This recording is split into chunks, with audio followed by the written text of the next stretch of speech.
White House officials reporting that President Biden plans to announce a new package of executive actions on guns tomorrow. Now, this comes 3 months after Mr. Biden took office, but there are a lot of left-wing activists that have been pressuring the president to pass harsher gun laws. Of course, those would be laws and would have to get through, or at least to come out with executive orders after multiple mass shootings. Joining us now to discuss is principal of the Vogel Group, Bill McGinley, and Democratic strategist Kelly Hyman. Bill, what do you think the president is trying to accomplish here?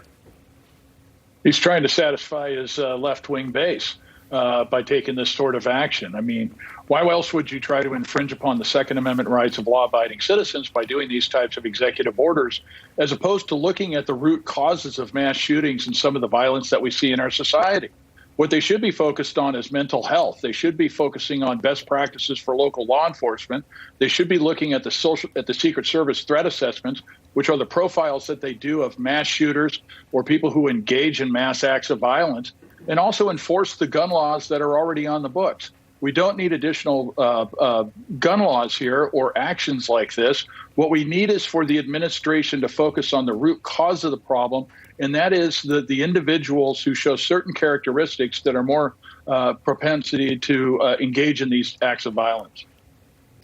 Kelly, does that concern you that so often the media and politicians are so quick to jump on this side of things and talk about gun control versus talking about, the different reasons behind the shootings? As we've seen, the Boulder mass shooting and the Atlanta mass shooting so quickly disappeared from the headlines once it was discovered that perhaps the reasons and the shooters themselves didn't fit the narrative that the media and some politicians that are striving for gun control want the narrative to fit.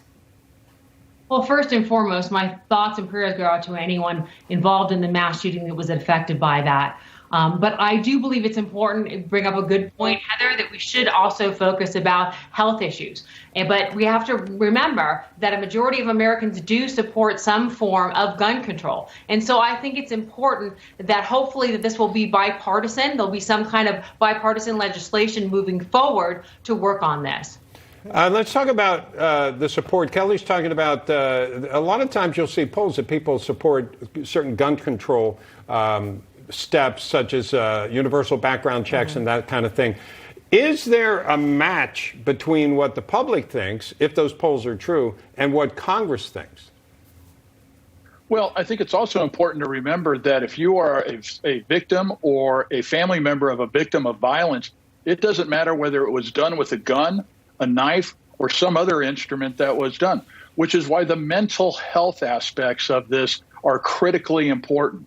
And, it's easy to come out and say, we need to look at this one aspect, but let's just say that the liberal wish happened and they were able to wave a wand and put in all of these gun restrictions. It's still going to leave millions and millions of guns on the street, and it's not going to do anything to help protect or sufficient measures to try and mitigate some of these mass shootings or other things, which is why we need to be looking at the root causes as opposed to taking the Second Amendment rights of law-abiding citizens. Yeah, it does seem at least some of what's being leaked that will possibly be in these executive orders tomorrow really don't relate to any of the recent mass shootings that at least I'm aware of in terms of how the shooters actually got their guns, because it includes requiring buyers of so-called ghost guns. Those would be guns that they makeshift firearms that lack serial numbers